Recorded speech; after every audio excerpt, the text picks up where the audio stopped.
Cześć, ja nazywam się Agnieszka Jakubowska i witam Cię na moim kanale o regułach gry w golfa. Dzisiaj mam dla Ciebie zagadkę. Czy warto kraść? Zapraszam na kolejny odcinek. Dzisiaj proponuję Wam eksperyment. Obejrzyjmy wspólnie ten film i zobaczmy, czy można mieć jakieś zastrzeżenia co do tempa gry gracza na pierwszym planie. -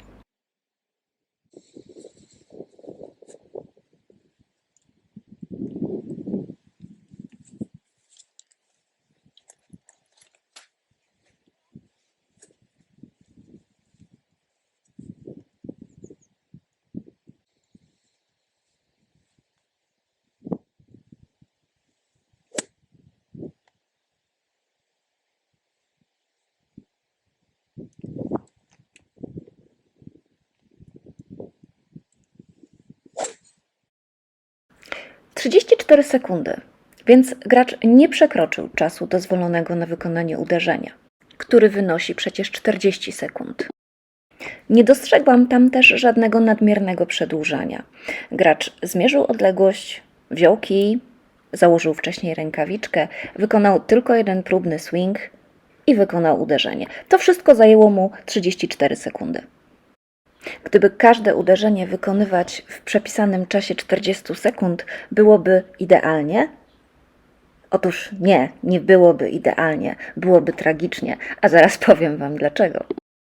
Wyobraźmy sobie gracza o średnim handicapie 25-30, który wykonuje podczas rundy około 100 uderzeń.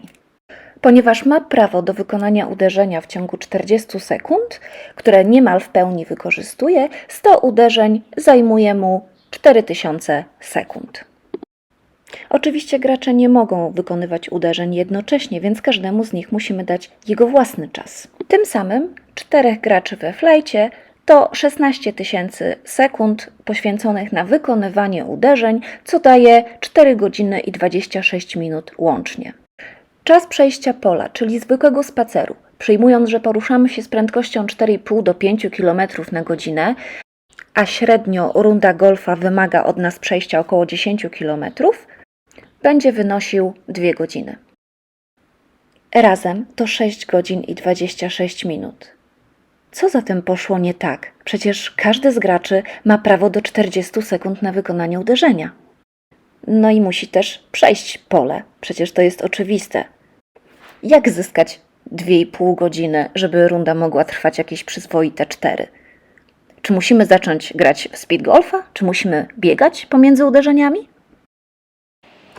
6 godzin w wyliczeniach wzięło się z przyjętego założenia, że każdy gracz wykorzystuje w pełni swoje 40 sekund. Wniosek więc jest prosty. Tak naprawdę nie wolno tego robić. Tak naprawdę te 40 sekund to jest czas maksymalny na wykonanie uderzenia. Natomiast reguły gry w golfa rekomendują wykonanie uderzenia w czasie znacznie krótszym. Oczywiście możesz przyjąć, że będziesz się strasznie spieszył i wykonywał swoje uderzenia w ciągu 10, 15 czy 20 sekund. Tylko po co? Wystarczy swój czas nałożyć na czas innego gracza. Mój błąd numer 1 na pierwszym filmie to bezczynność. No to zobaczmy, jak to powinno wyglądać, to znaczy w jaki sposób grać szybko i się przy tym nie nabiegać. W tym czasie, kiedy Robert wykonuje swoje uderzenie, ja już zdążyłam założyć rękawiczkę, przygotować kij i wyciągnąć teesa. I to pomimo tego, że będę grała z innych tee. Zaraz jak on skończy, mogę już udać się na swój teebox i ewentualnie zostanie mi zmierzenie odległości. Kolejna ważna rzecz to być przy swojej piłce możliwie wcześnie. Oczywiście nie zachęcam do wychodzenia przed innych graczy, ale jeśli, tak jak w tej sytuacji, jest to bezpieczne i nie przeszkadza innym graczom, to bądź przy swojej piłce możliwie szybko. Bo jeśli już przy niej jesteś, to możesz zmierzyć sobie odległość, założyć rękawiczkę albo wykonać inne czynności, które w danym przypadku okażą się konieczne. Cały czas oczywiście utrzymuj kontrolę nad tym, co się dzieje z piłkami innych graczy. Ponieważ Robert już zagrał i mogę już wykonać swoje uderzenie, włączyłam licznik, żeby sprawdzić, ile mi to zajmie. Prawdopodobnie w tym samym momencie włączyłby licznik również sędzia, który by chciał skontrolować mój czas gry. I co do czasu nie mógłby mieć żadnych zastrzeżeń.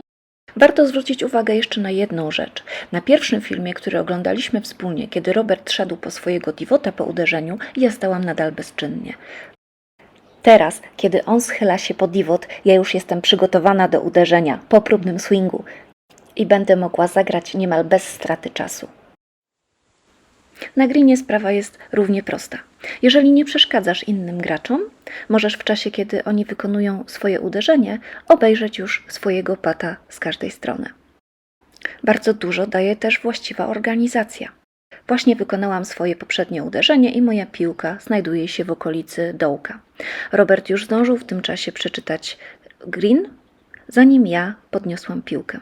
Robi w międzyczasie kilka próbnych, więc jak tylko podniosłam swoją piłkę, będzie mógł już wykonać uderzenie.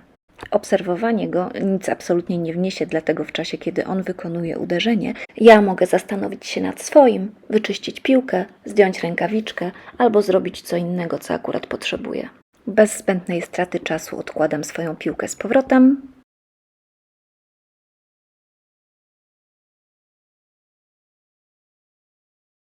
I jak tylko Robert podniósł swoją piłkę, mogę wykonać uderzenie.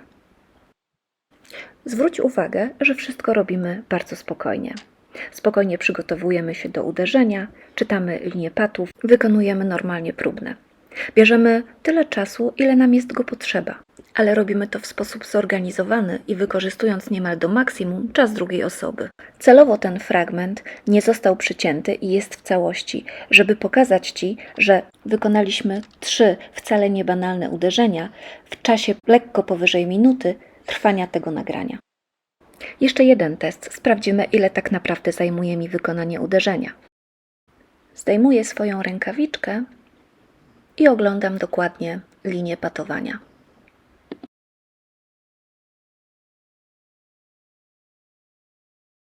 Wyczyszczę swoją piłkę, zanim odłożę ją na miejsce.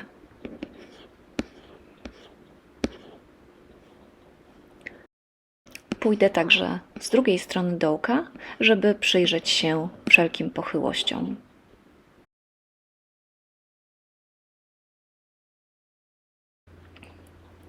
Wracam na swoje miejsce.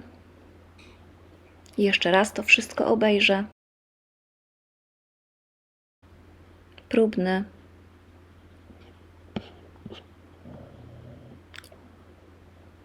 I uderzenie.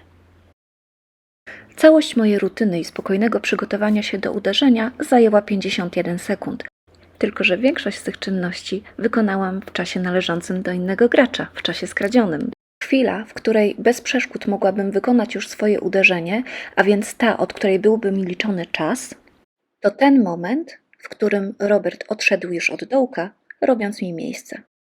Było to w 38 sekundzie, a więc moje uderzenie formalnie trwało tylko 13 sekund. Zaoszczędzone 38 sekund pomnóżmy teraz przez nasze hipotetyczne 100 uderzeń w czasie trwania rundy, a okaże się, że każdy z graczy mógłby zyskać godzinę. No i wyszło na to, że kradzież jednak popłaca, przynajmniej w golfie i przynajmniej jeżeli chodzi o kradzież czasu. Czasu, który teoretycznie nie jest dla Ciebie, ale przecież możesz go wykorzystać, o ile tylko nie przeszkadzasz przy tym innym graczom. Więcej na temat reguł gry w golfa dowiesz się z mojej książki Poznać reguły. Dowiesz się z niej wielu ciekawych rzeczy na temat reguł gry w golfa, zasad zachowania się na polu oraz etykiety. Książkę możesz kupić w sklepach internetowych oraz na niektórych polach golfowych.